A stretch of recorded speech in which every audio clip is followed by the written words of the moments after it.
Okay, so moving on now, we have the macronutrients and thinking about, how do we prescribe things like protein? How do we prescribe things like fat? How do we prescribe things like carbs? And that's going to differ from person to person based off their characteristics, based off the research and the evidence as well. So first, we're going to start with protein. So generally, protein, when we have someone who is trying to achieve a goal of maintenance or surplus, we go in with the range that the evidence suggests, which is 1.6 to 2.2 grams per kilo of protein. Now, you can start on the lower end if someone's in a surplus and the calories are really high, because calories are protein sparing, which means that we're not going to break muscle tissue down.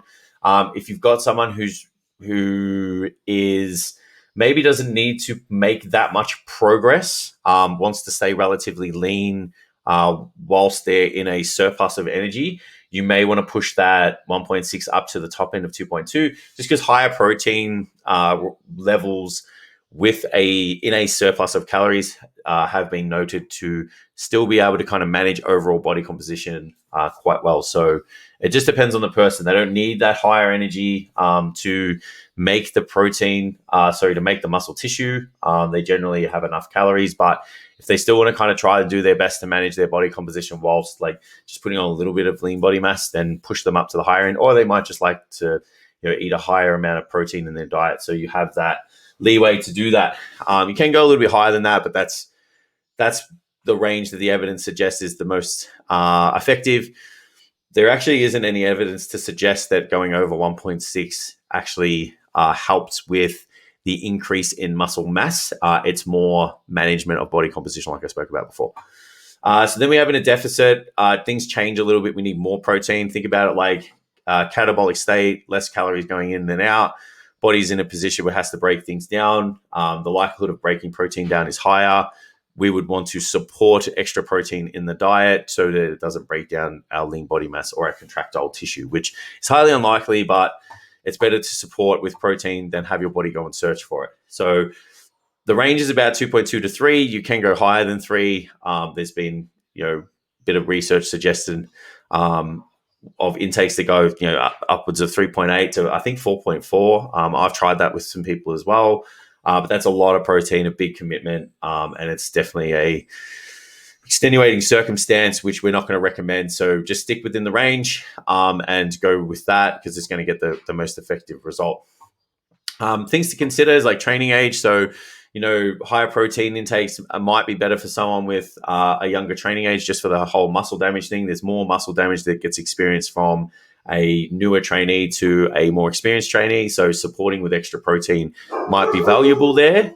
Fat loss, again, higher protein intakes are better suited for a phase of fat loss. As the person becomes leaner, the desire for more protein is higher, especially if they're super, super lean, just because they're going to be in such a catabolic state.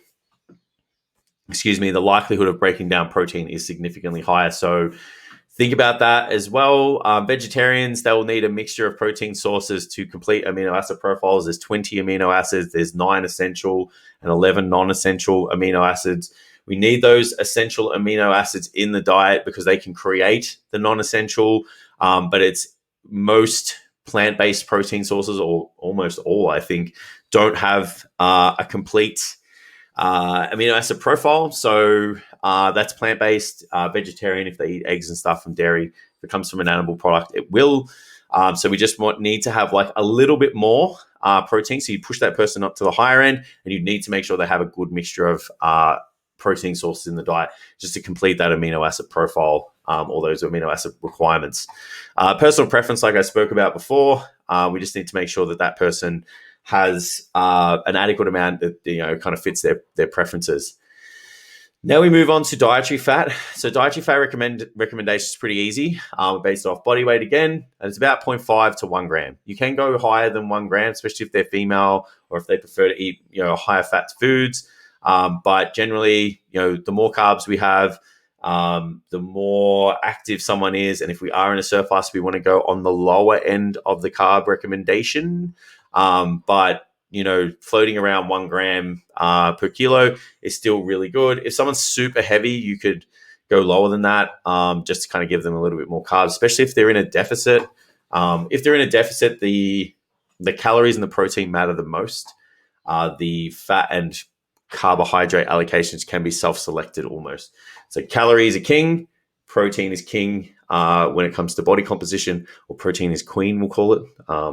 Just in this situation from a traditional hierarchy, don't hate me. And then we kind of, the rest of the stuff's not as important. So things to consider, if someone's like got poor carb tolerance, let's say there's a little bit of like insulin resistance, like they're heavily overweight or something along those lines, we would want to maybe have a little bit more fat in the diet for a little bit. But what increases carb sensitivity is a calorie deficit, resistance training, and cardiovascular exercise. So, that can be rectified quite quickly. So you wouldn't have to use that for that long or even at all, to be honest. The one thing I forgot to mention in here is the fat for a female should make up 30% of the intake as a minimum as well. So making sure that if we go on this lower end, 30% of the calories are made up of fat. So that is super important. So then we have the carbohydrate recommendations, and that is just the remaining allocation of the total daily energy expenditure. So we'll take myself, for example. We've got the 3,500 calories. We're going to go with 2.4 grams of protein. So that's 240 grams of protein, which is times 4 calories, because 1 gram is 4 calories. So that is 960 calories. Then we're going to go with 0.8 of grams of fat, which is about 80 grams a day, which is quite doable, times 9, 720.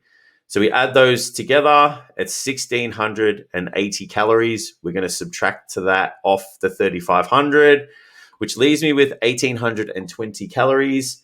We're going to divide that by 4 because 1 gram of carb is 4 calories. And then that gives me 455 grams of carbs. So the spreadsheet does all this for you. You just need to understand how we got to that figure. The last thing to consider in this section is the fiber recommendations. So 25 to 40 grams of fiber a day is the range. So just make sure that people are getting things from a wide variety of fruits, vegetables, starches, and whole grains. So their digestion's good, their absorption of their food is good. And yeah, that's pretty much it. So that's kind of how we would come about for the macros. If you guys have any questions, just drop them to me or the rest of the guys, and we'll be able to help.